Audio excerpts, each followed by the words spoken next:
Imagine, for a moment, the sun slowly setting. In the heart of the city, an open square, where today there is no war, no celebration.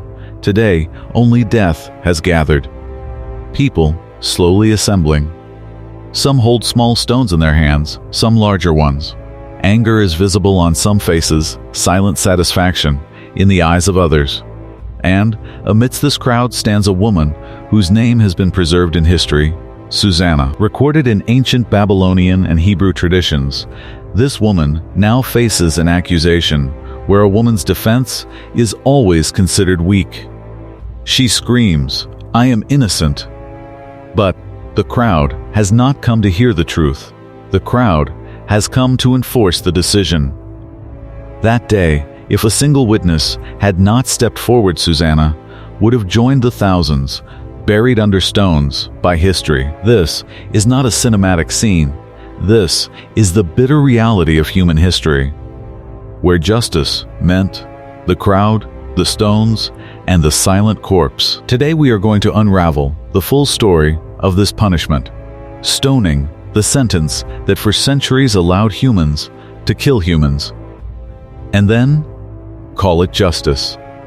Stoning is among those punishments in human history that were not just physical acts, but symbols of fear, power, religious interpretation, and social control.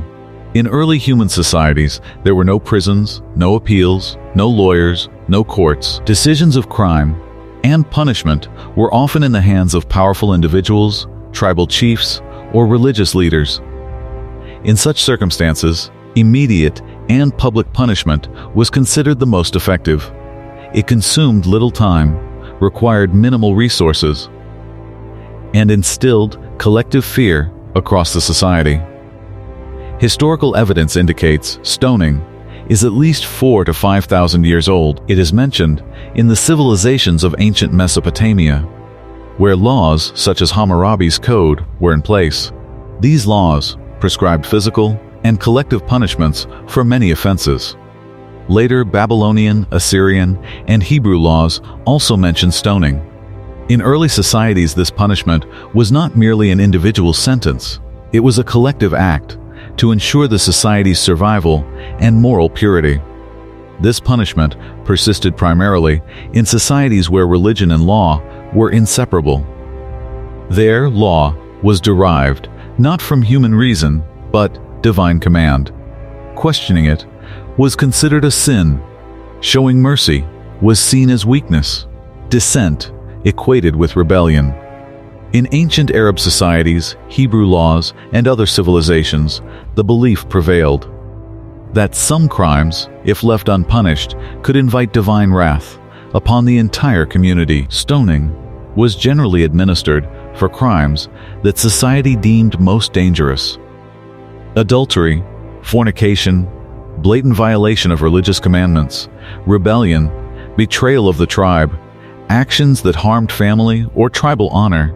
Historical analysis shows women were often disproportionately affected because societies linked their behavior to morality and family honor. The punishment's effect was not only physical but ensured social and familial devastation.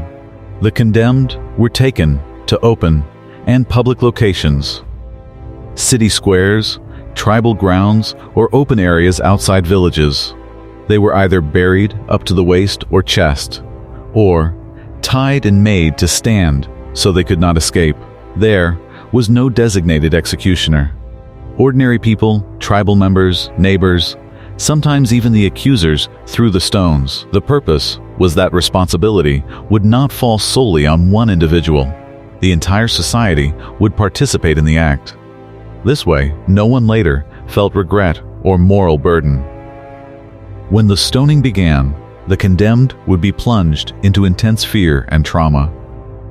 They would scream, cry, beg for mercy, sometimes plead through their children or family. Some would call out to God in their final moments. As time passed, the blows of the stones would bruise the body severely. Voices would weaken, and eventually the body would become lifeless. The process could last a few minutes or several hours. Death was slow, terrifying. And this slow death was the core purpose of the punishment, to instill eternal fear in the observers. Even after the execution, the treatment of the condemned did not end. Often the body was left exposed so that animals could consume it, reinforcing a lesson for the onlookers. Sometimes it was buried without any honor or religious rituals. Families were frequently denied the body to preserve the stigma across generations. Stoning, therefore, was not merely physical death, but also social and familial annihilation. This punishment continued for centuries across various regions. However, as humans began to reflect on law, justice, and human rights, questions about stoning began to emerge. Philosophers labeled it barbaric. Intellectuals described it as vengeance rather than reform. Modern states recognized it as inhumane. By the 19th and 20th centuries, most countries had abolished it from their legal systems. The main reasons included the sanctity of human life, fair judicial processes, scientific understanding, and the realization that the solution to crime is not violence, but reform and justice. Today, stoning is considered globally as a cruel and inhumane punishment, though in some regions it still exists, historically, or as a controversial legal reference. The story of stoning teaches us that when law is devoid of mercy and justice stands upon fear, society may achieve temporary order, but humanity is lost. During the act of stoning, the most critical element was the psychological and social impact.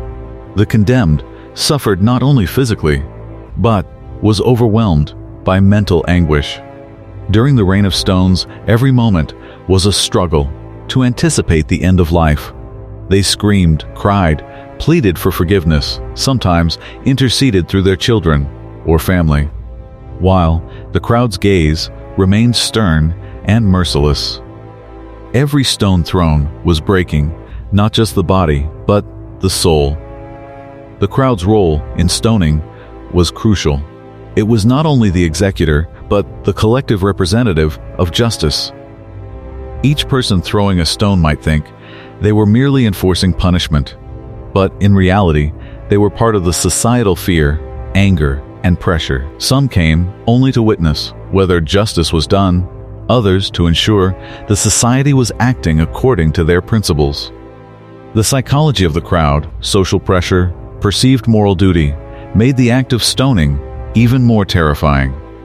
Historical cases, such as that of Susanna, reveal that women were often the most affected. Because society tied their behavior to morality and family honor, their stories teach us that stoning was not just a punishment, it was a weapon of gender, power, and social control. Men often escaped this fate, while women became symbols of fear, warning, and societal norms. Alongside physical pain, stoning also ensured the social obliteration of the condemned. The body was left in the open for animals to consume, or buried without any religious rites. Families were denied access to the body to preserve the stigma across generations. This act conveyed that a crime was not just an individual act, but carried responsibilities for the family and lineage.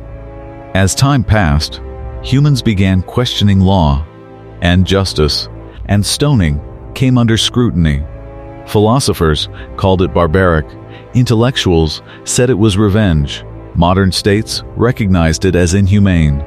By the 19th and 20th centuries, most nations had abolished it.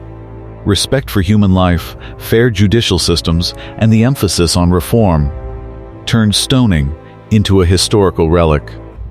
Today, stoning is widely recognized as a cruel and inhumane punishment, although some regions still reference it, historically or legally.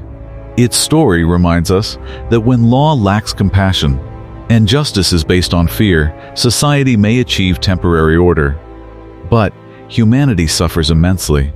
The story of stoning is not just a grim memory of history, it is an invitation to reflect on human ethics, social control, and principles of justice.